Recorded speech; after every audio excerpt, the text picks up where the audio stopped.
Parole du Seigneur dans le livre de Juges, au chapitre 19, à partir du verset 1er.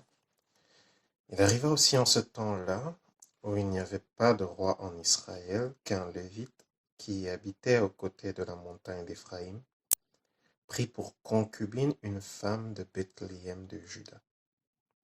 Comment est-ce qu'un Lévite qui est censé être prêtre, qui est censé être un modèle, un sacrificateur, prend-il plutôt une concubine, c'est-à-dire vit en union libre avec une femme? Comment un Lévite peut-il vivre en union libre avec une femme alors que le Seigneur a institué le mariage? Mais sa concubine se prostitua chez lui, bien sûr parce qu'il vivait en concubinage, donc elle était plutôt pour lui une prostituée. Mais sa concubine se prostitua chez lui, et elle s'en alla pour aller dans la maison de son père à Bethléem. Elle ne pouvait pas supporter cet état-là, étant de Bethléem de Yehuda. Donc elle est retournée chez son père à Bethléem de Juda, où elle resta pendant 4 mois. Puis son mari se leva et alla après elle pour parler à son cœur et la ramener. Il avait avec lui son serviteur et 2 ânes. Son serviteur, le Saint-Esprit, l'image, retenons cela. Il avait avec lui son serviteur et 2 ânes. Elle le fit entrer dans la maison de son père, et quand le père de la jeune femme le vit, il s'approcha avec joie. Le père, le père, le père de la femme qui est de Bethléem à Yehuda. Retenons bien le père. Il le retint, il l'accueille donc avec joie. Elle le fit entrer dans la maison de son père, et quand le père de la jeune femme le vit, il s'approcha avec joie. 4. Son beau-père, le père de la jeune femme, le retint avec grande insistance, de sorte qu'il demeura 3 jours avec lui. Ils mangèrent et burent, et logèrent là. Le 4e jour, ils se levèrent de bon matin, et le Lévite se levait pour s'en aller. Il voulait partir. Mais le père de la jeune femme dit à son gendre, « Fortifie ton cœur avec un morceau de pain, et ensuite vous partirez. » Ils s'assirent et mangèrent et burent ensemble. Puis le père de la jeune femme dit au mari, « Je te prie, consens à passer encore ici cette nuit, et que ton cœur se réjouisse. » Le mari se levait pour s'en aller, mais son beau-père le pressa tellement qu'il s'en retourna et y passa encore la nuit. Le 5e jour, il se leva de bon matin pour s'en aller. Alors le père de la jeune femme dit à nouveau, « Fortifie ton cœur et attendez le déclin du jour. » Et ils mangèrent eux deux. Puis le mari se levait pour s'en aller avec sa concubine et son serviteur, mais son beau-père, le père de la jeune femme, lui dit, « Voici maintenant le jour baisse, il se fait tard. Je vous prie, passez ici la nuit. Voici le jour est sur son déclin. Passe ici la nuit et que ton cœur se réjouisse. Demain matin, vous vous mettrez en route et tu t'en iras à ta tente. » Donc on était le 5e jour. Mais le mari ne voulut pas y passer la nuit. Le mari n'a pas voulu rester jusqu'au 6e jour. Il vint jusque vis-à-vis de Yébouz, qui est Yerushalayim, avec 2 ânes bâtés et sa concubine.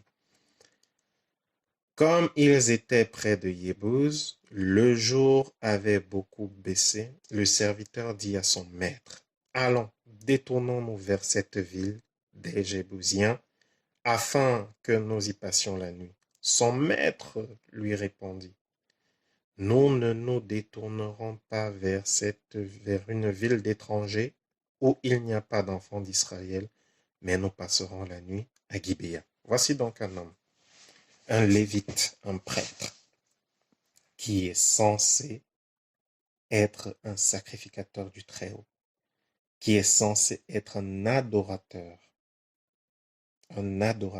du Très-Haut. Ils avaient été pris par le Seigneur, les Lévites, historiquement, bibliquement, et ils n'avaient ni possession, ils n'avaient pas de possession en Israël. Mais leur part était vraiment la consécration à Yahweh. Et voici donc un Lévite qui va prendre une femme de Bethléem, de Yehuda, où est né le Seigneur, mais en concubinage. Il était déjà dans le péché. La femme va s'en retourner chez elle. Il va y aller pour parler à son cœur, pour la ramener. Ici, nous avons l'image des personnes qui veulent adorer le Seigneur, qui sont avec la femme, c'est-à-dire avec l'Église, mais qui ont un pied à l'Église et un pied au dehors, en dehors de l'Église. Malgré que le Père insiste pour qu'ils puissent rester dans la maison du Père, ils ne veulent pas. Ils veulent vivre leur propre vie. Ils sont là, ils ont avec eux le serviteur, le consolateur, l'esprit. Le serviteur ici, c'est l'image de l'esprit. Mais ils ne l'écoutent pas. Ils veulent marcher dans la chair au lieu de marcher dans l'esprit.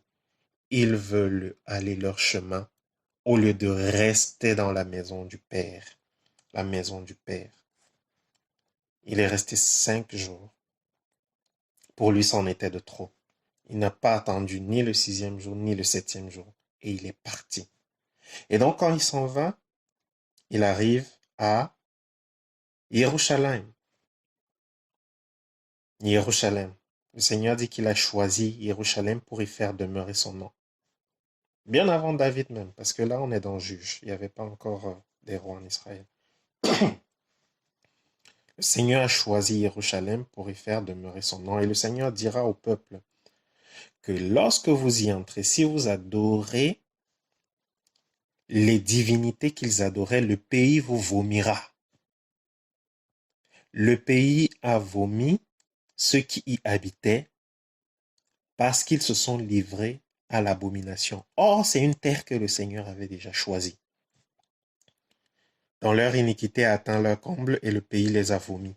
Et le Seigneur a maintenant pris les Israélites, les fils de Jacob, sur cette terre. Et il leur dira que, de la même manière que le pays a vomi ceux qui y habitaient, parce qu'ils adoraient d'autres divinités, de la même manière, le pays vomira les enfants d'Israël s'ils s'adonnent à un tel culte. Donc le Seigneur a choisi Jérusalem. Cependant, voici dans notre Lévite, sacrificateur du Très-Haut, le Saint-Esprit lui demande de passer la nuit même à Jérusalem. Il dit non. Détournons-nous de cette ville des Jébusiens et passons afin. Le Saint-Esprit lui dit, allons, détournons-nous vers cette ville des Jébusiens afin que nous y passons la nuit. Son maître lui répondit, nous ne nous détournerons pas vers une ville d'étrangers où il n'y a pas d'enfants d'Israël. Nous passerons la nuit par Gibéa. Donc voilà donc une personne qui regarde l'image du chrétien charnel, qui regarde avec les yeux et qui s'en va où il y a les enfants d'Israël, où il y a des personnes qui s'appellent chrétiens, qui regardent avec les yeux et s'en va, où il y a des personnes qui se disent chrétiens, alors que l'esprit ne les y a pas conduits. Voilà. Et qu'est-ce qui va se passer par la suite?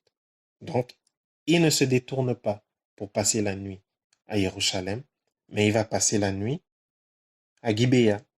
Et qu'est-ce qui va se passer à Gibéa? Il dit à son serviteur, allons, approchons-nous. On est au verset 13. Pardon. Il dit à son serviteur, allons, approchons-nous de l'un de ces lieux, Gibéa ou Rama, et passons-y la nuit.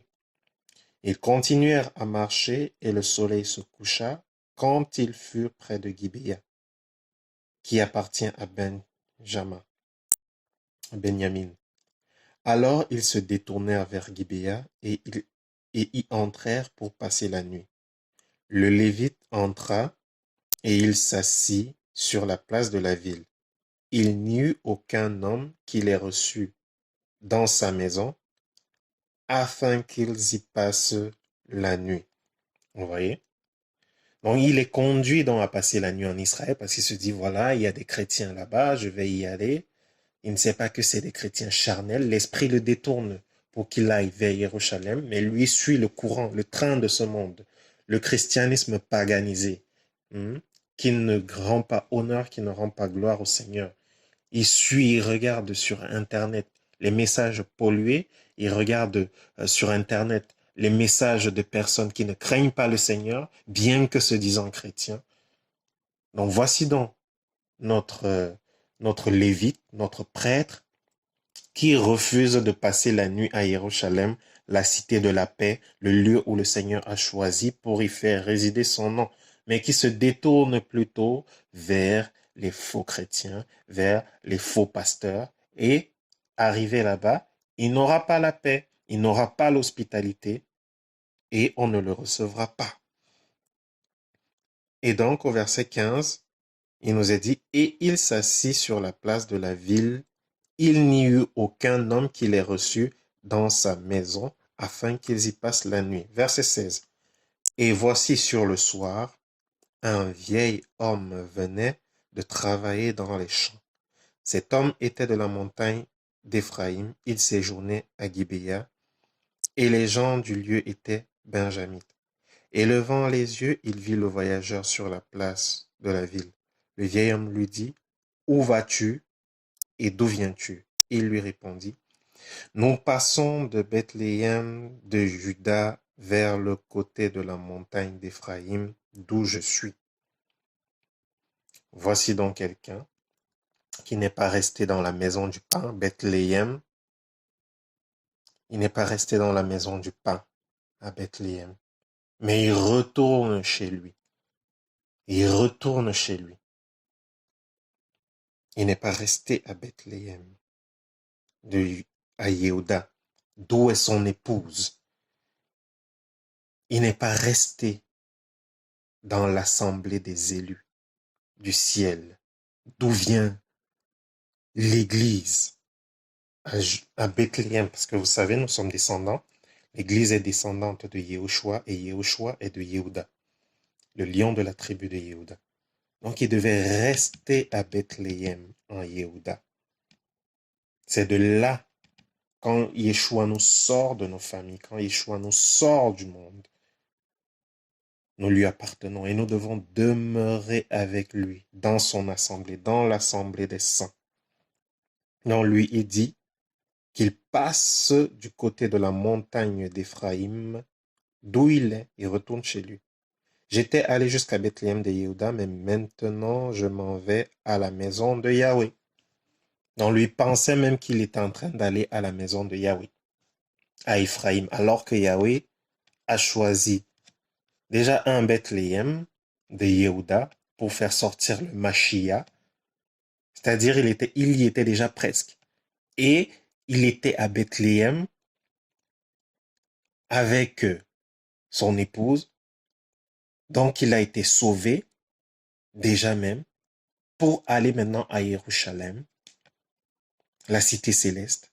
Mais arrivé à côté de Jérusalem, il va dire, détournons-nous pour suivre les faux chrétiens. Détournons-nous. Il s'est détourné.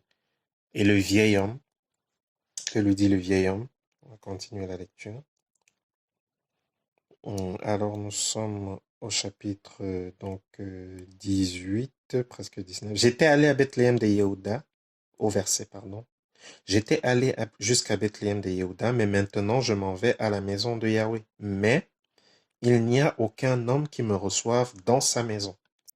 Nous avons pourtant de la paille et du fourrage pour nos ânes, du pain et du vin pour moi, pour ta servante et pour le garçon qui est avec tes serviteurs. Personne ne nous reçoit. Mon frère, ma sœur, même si tu as tout ce qu'il faut, même si tu penses avoir tout ce qu'il faut, et que tu es dans le monde ne te recevra pas. Même si tu penses avoir avec toi, même si tu as l'Esprit du Seigneur avec toi, et que tu marches dans la voie de ceux qui sont faux, et bien alors, tu ne seras pas, comment dire cela, tu ne seras pas en odeur de sainteté devant le Seigneur. Il avait le pain et le vin pour lui et pour sa servante. Il avait de la nourriture pour ses ânes et pour le jeune garçon qui était avec lui. Mais personne ne les recevait. Personne ne les recevait où ils étaient. Tu as beau avoir l'esprit de Yehoshua, mais si tu es dans des assemblées paganisées, tu ne vivras pas la véritable communion avec les enfants d'Élohim, parce qu'ils ne sont pas d'Élohim. Alors, comme dit la parole, mon peuple, sortez du milieu d'elle. Ils se disent chrétiens, mais ne le sont pas. Ils se disent enfants d'Élohim, mais ne le sont pas. Et tu n'es pas dans la voie que le Seigneur a tracée pour toi. Tu ne vas pas expérimenter la joie du Seigneur tant que tu es dans cette posture. Mais sors, va vers le lieu où le Seigneur veut que tu sois. Va à Bethléem, la maison du pain. Tu manges de ce pain de vie afin d'aller à Jérusalem, la Jérusalem céleste. Tu te dis prêtre, tu te dis adorateur de Yehoshua, du Très-Haut. Fais ce qui est agréable à Yehoshua. Il dit au verset 19, « Nous avons pourtant de la paille, du fourrage pour nos ânes, du pain et du vin pour moi, pour ta servante et pour le garçon qui est avec tes serviteurs. Nous n'avons besoin d'aucune chose. » Le vieil homme dit, « Pourvu que la paix soit, quoi qu'il en soit, je me charge de tous tes besoins. Je te prie seulement de ne pas passer la nuit sur place. Je te prie seulement de ne pas passer la nuit sur place. » Il était où il ne devait pas être. Et voici encore une interpellation de la part du Seigneur. Il n'écoutera pas. Il n'écoutera pas. Il dit, pourvu que la paix soit. Verset 20, le vieil homme, il faut écouter les conseils des anciens. Le vieil homme lui dit, pourvu que la paix soit, quoi qu'il en soit, je me charge de tous tes besoins. Je te prie seulement de ne pas passer la nuit sur place. Ne passe pas la nuit sur place. La nuit est avancée, le jour approche. Ne reste pas là. Alors, il les fit entrer dans sa maison et il donna du fourrage aux ânes. Les voyageurs se lavèrent les pieds, puis mangèrent et burent. Comme ils se réjouissaient, voici les hommes de la ville, des hommes de Bélial, environnèrent la maison, frappèrent la porte et dirent au vieil homme, maître de la maison, fais sortir l'homme qui est entré dans ta maison afin que nous le connaissions. Ô Seigneur, ta grâce. Ô Seigneur, ta grâce. Voici donc. Le vieil homme l'a prévenu et a dit, pourvu que la paix soit, quoi qu'il en soit, je me charge de tous tes besoins. Je te prie seulement de ne pas passer la nuit sur place. Alors il les fait entrer dans sa maison et donne du fourrage aux ânes. Oh là là, il ne devait pas être là déjà de base. Il ne devait pas passer la nuit là-bas. Il devait fuir pour sa vie. Le vieil homme lui a donné ce conseil. Pourvu que la paix soit, ne passe pas la nuit ici. Il devait fuir. Il devait écouter le conseil, déjà interpellé par l'esprit, longtemps à l'avance. Interpellé par l'esprit, longtemps à l'avance. Ne fais pas ci. Reste ici, le père lui a dit. Reste dans ma maison. Il a dit non, je partirai. Il s'est levé, il s'est fâché le 5e jour. Il avait seulement 2 jours de plus à attendre et le père devait l'amener dans la Jérusalem céleste le 7e. 2 jours de plus. Donc, il devait attendre 7 jours. 7 jours. Et le 8e jour, il devait entrer dans la Jérusalem céleste. Il n'a pas attendu. Il n'a pas attendu. Il est parti. Et bien qu'il soit parti, on l'a interpellé d'entrer dans la ville des Yéboussiens, à Jérusalem, la cité céleste, parce que c'est là où le Seigneur a choisi pour faire résider son nom. Il n'a pas accepté. Et qu'est-ce qui va se passer? La parole nous dit, des hommes de Bélial, 22, comme il se réjouissait. Une fois encore, il ne devait pas rester là, il devait partir de là. Lorsqu'il a entendu le jeune homme, le vieil homme, il ne devait même plus accepter rester une seule seconde, il devait partir. Pourvu que tu ne passes pas la nuit ici, pourvu que tu ne restes même pas ici, tu devais partir. Mais il est resté. Et comme il mangeait, comme il le buvait, comme il se réjouissait, la parole nous dit, 22, les hommes de la ville, des hommes fils de Bélial. Il est soi-disant en Israël. Hein. Il a refusé Jérusalem et il a dit, je passerai la nuit en Israël, au milieu des chrétiens paganisés. Mon frère, ma sœur, si tu es dans des assemblées où des personnes se disent chrétiens et n'honorent pas le Seigneur, fuis pour ta vie, car tu seras déchiré. Fuis pour ta vie, car tu seras déchiré. Donc, verset 22. Comme il se réjouissait, voici les hommes de la ville, des hommes de Bélial, environnèrent la maison, frappèrent la porte et dirent au vieil homme, maître de la maison, fais sortir l'homme qui est entré dans ta maison, afin que nous le connaissions. Oh là, Seigneur. Ils étaient, voilà, des sodomites. Oh Seigneur, ta grâce. Mais cet homme, à savoir le maître de la maison, sortit vers eux et leur dit, non, mes frères, ne lui faites pas de mal, je vous prie. Puisque cet homme est entré dans ma maison, ne faites pas une telle infamie. Voici, j'ai une fille vierge, et cet homme a une concubine. Je vous les amènerai dehors, vous les déshonorerez, et vous ferez d'elle comme il semblera bon à vos yeux, mais ne faites pas cette action infâme à l'égard de cet homme. Comprenez? Ça se termine toujours mal.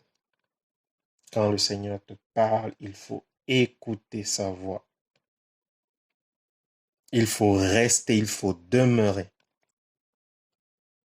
Donc, ces jeunes hommes n'ont pas écouté le vieil homme.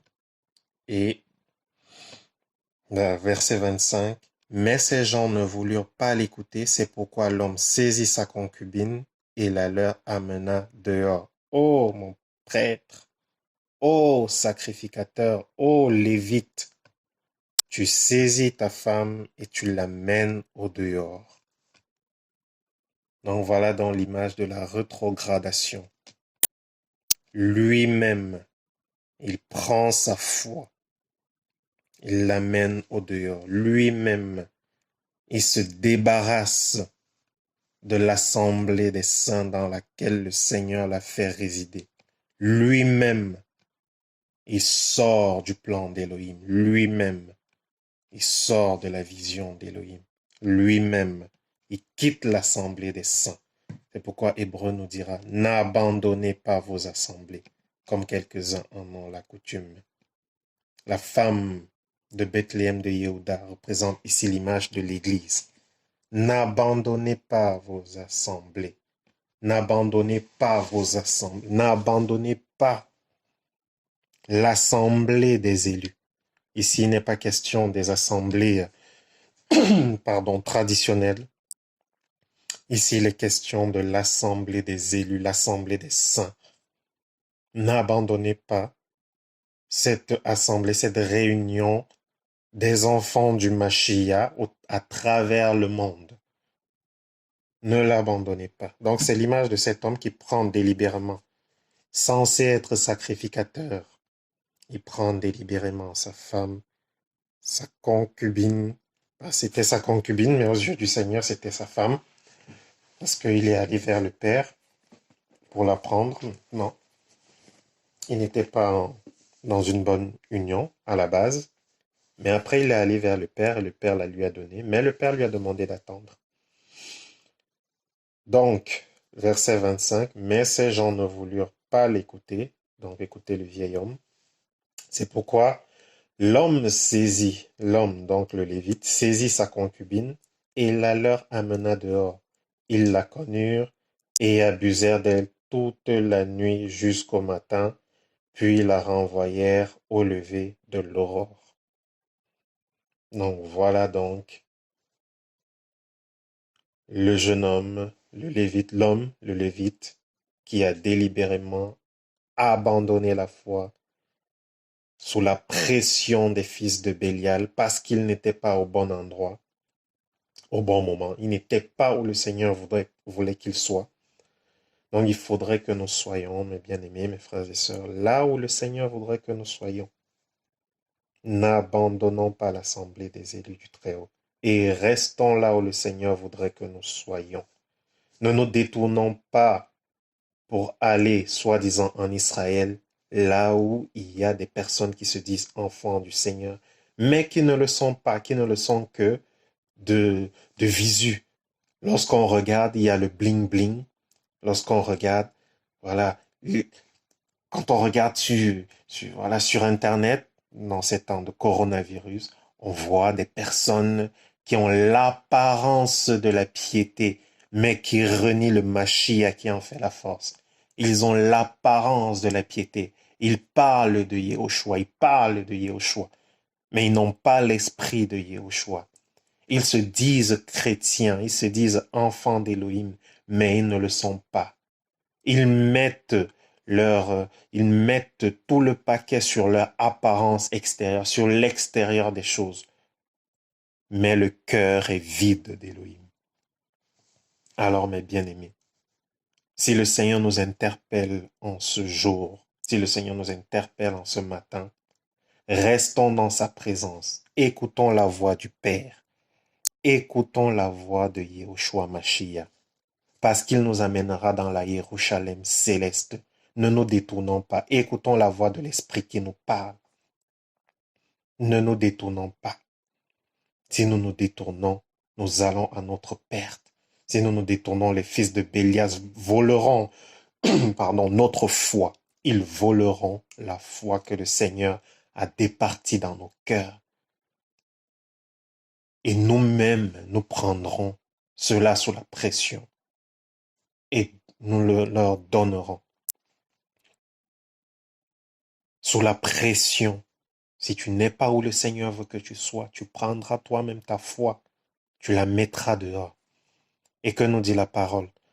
Que nous sommes le sel de la terre, la lumière du monde. Si le sel perd de sa saveur, il ne sert plus qu'à être jeté au dehors et foulé aux pieds par les hommes. Prends garde à toi de ne pas perdre ta saveur. Prenons garde à nous-mêmes de ne pas perdre notre saveur, car nous sommes le sel de la terre, nous sommes la lumière du monde. Comment se termine l'histoire? Chapitre 26. Vers le matin, cette femme alla tomber à la porte de la maison de l'homme où était son mari, et elle y demeura au jour. Et le matin, son mari se leva. Ayant ouvert la porte de la maison, il sortit pour poursuivre son chemin. Mais voici la femme concubine était tombée à la porte de la maison, et il avait les mains sur le seuil. Donc, une fois qu'il a donné sa femme, il ne s'en est même plus occupé. Il voulait sortir simplement pour continuer son chemin. Il voulait sortir pour continuer son chemin. 28. Il lui dit, lève-toi et allons-nous-en. Mais elle ne répondit pas. Alors il l'amena sur un âne, se mit en chemin et s'en alla dans sa demeure. Et entrant dans sa maison, il prit un couteau et saisissant sa concubine, il la coupa avec ses os en 12 morceaux qu'il envoya dans tout le territoire d'Israël. Et il arriva que tous ceux qui virent cela dirent, une telle chose n'a été ni faite ni vue depuis le jour où les enfants d'Israël sont montés hors du pays d'Égypte jusqu'à ce jour. Prenez la chose à cœur, consultez-vous et parlez. Vous voyez? Donc il est sorti, lui-même il est devenu meurtrier parce que sa femme n'était pas encore décédée. Lui-même il a sacrifié sa femme. Il l'a découpée en morceaux. Oh mes bien-aimés. Oh mes bien-aimés. Si nous abandonnons cette foi, l'ennemi ne nous lâchera pas. Il rôde comme un voleur cherchant qui dévorer. Il rôde tout autour de nous, comme un lion rugissant cherchant qui dévorer. Oh mes bien-aimés, il rôde, il tourne, il cherche qu'il va dévorer, il cherche qu'il va détruire. Et si nous perdons cette foi, si nous perdons ce sel qui fait notre saveur, si nous perdons la saveur de ce sel, alors nous ne servirons plus qu'à être jetés au dehors et foulés aux pieds par les hommes. Ceux qui t'ont encensé hier se moqueront de toi. Ceux qui louaient ta foi hier te vilipendront. Tu ne seras plus que l'ombre de toi-même et tu seras voué à la destruction éternelle, plus grave encore. Donc nous avons choisi la bonne part, qu'elle ne nous soit point ôtée par les hommes, qu'elle ne nous soit point ôtée par la désobéissance, qu'elle ne nous soit point ôtée par le manque de communion avec le Seigneur. Que le Seigneur nous bénisse, que le Seigneur bénisse sa parole au nom de Yahushua. C'était le livre de Juges au chapitre 19. Béni soit le Saint des Saints au nom de Yahushua. Amen.